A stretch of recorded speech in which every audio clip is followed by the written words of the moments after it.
Hey, good morning, Speak New Lifers. I've just got my coffee here, my Africa coffee mug that my friend got me from South Africa, I believe. Yeah. Just drinking my coffee, about to go to church, gonna go in about 20 minutes.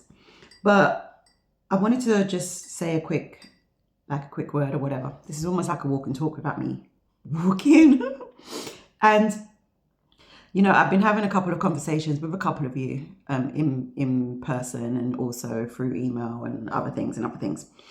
And one of the things that kind of came to me just as I was waking up this morning, sleeping last night, was the thought of where we say that we're doing something for God, right? And this is going to be a video on how to avoid burnout, almost how to avoid burnout.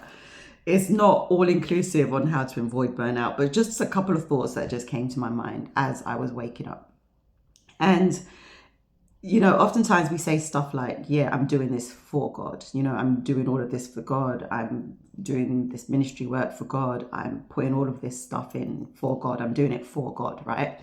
And the thought that came to me was that, did God actually ask you to do things for him, or is he asking us to do things with him? And some of you might think, well, what's the difference? The difference is when we do things with him, we don't have to enter into a place of burnout and frustration and being tired, because we're doing it with him. He is our coworker. Well, we are his co-worker, should I say, put it better. That's a better way of putting it.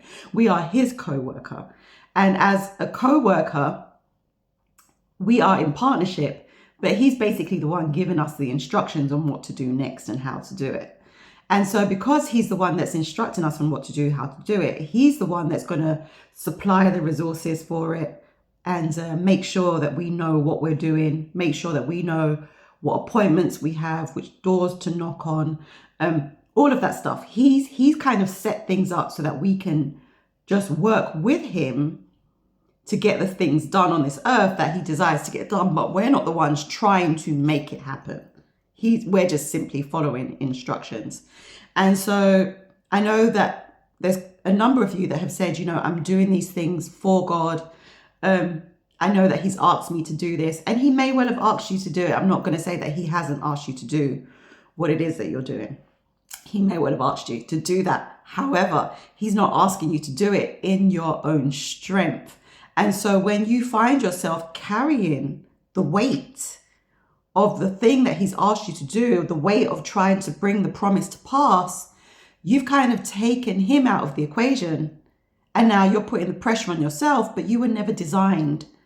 I was never designed. We were never designed to carry that level of weight or pressure, because we don't know what's even at the end of our own noses, let alone what's in the future. But yet he knows the end from the beginning. And so in my mind, I was just thinking, I was like, yeah, but Lord, like when you have a child, you're raising the child up so that they can become, have the ability to do these things, right? And it's like he's raising us up. But he never said that we have to stop being children. Now, as a child may have a desire. The thought that went through my head is like, the child may have a desire to say, make their mum a Mother's Day card or cook their mother breakfast or something, right? And even though they have a desire to do that, they don't necessarily have the capabilities to do that on their own. However, even though it's their mother that they're making breakfast for, the mum's not expecting them to do it independently of her. She's like, you can't handle the knife. You can't handle the frying pan. That's fire. You're too young to handle fire. You don't understand what fire is. And so because she then knows that this child doesn't have the ability to do it for themselves, she is then able to help them make breakfast, even though they're making breakfast for her. They're now doing it together. Right? So the child is now making breakfast with the mother, even though it's the mother that the child is making breakfast for. And so we are children of God. There are things that we do not know. He has not raised us up to be independent from him. His intention from the beginning that we would always be 100% dependent upon him. And when he made Adam and Eve in the garden, he made them, he breathed his breath of life into them, right? We came from him. We have been made in his image and his likeness. Just so like the fish in the sea, if you was to take them out of the water on which they were created, they're not going to be very successful. If you was to take the tree out of the ground out of which it was created, it's not going to be very successful. And although it may look like it has life in it for a while, in truth, because it's no longer connected to the source from which it was created, it's in fact dead. And I remember this time I had these flowers in my house. Somebody had given me these flowers and they hadn't yet bloomed yet, but I put them in water and they'd started to bloom. Like a couple of days later, they'd started to bloom. And I remember looking at the flowers thinking, wow, those are so pretty. They're like, they come into life, everything. And then in that moment, I just had this thought and it simply said, yeah, but they're dead. It's like, they're dead. Those flowers are dead. As pretty as they are, as beautiful as they are, as beautiful as they smell, those flowers are dead. And they were dead the moment they were cut from the root, right? The moment they were severed from their source, they were dead. And what I got from that was that he was like saying, yeah, people's lives may look pretty, desirable, beautiful even in some instances. But if they are not connected to me and they're doing life with me, then it doesn't matter what it looks like. They're dead. They're dead until they get connected, they are dead. So don't judge things by what they look like or what it seems like or what it feels like. Judge it by, are they connected to the source? And so I'm just saying that because although God may have given us promises, which he has, every one of us has a promise from God, promises from God. He's not expecting you to bring those promises to pass in your own strength. So, nor could you. Nor could you. So, every single time he gives you a promise, it's for you and him to work together to see that thing come about. But you don't have to take on the pressure of making his words come to pass in your life. Even if it looks as though nothing is happening, even though it looks like, you're further away from the promise than you were when he promised it to you, let him do what he does in your life.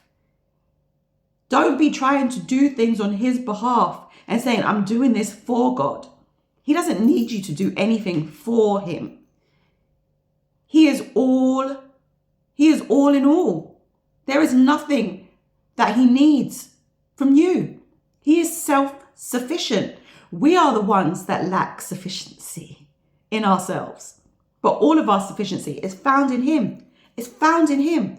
And so next time, the temptation comes up to say that I'm doing all of this for you, God, and nothing's happening. Maybe, just maybe, I'm not saying this is the be all and end all. It's for you to go back and talk to him and see what he's telling you and get a word from him. But maybe, just maybe, you've taken on a bunch of weights and a responsibility that he has never called you to take on. His desire was always for you and him to do this together. And when you do it together, he is able to give you instructions. Give me, because I know there have been many times when I've just run ahead and just done what I wanted to do. And later on look back and just said, oh, I made a major mistake. I might be in the middle of one of those things now. I don't know. But, but if you find yourself in a place of frustration and a place where it feels as though nothing is happening, and you're doing all of this stuff and you're trying to make stuff happen and you're trying to bring the promise about and you're trying,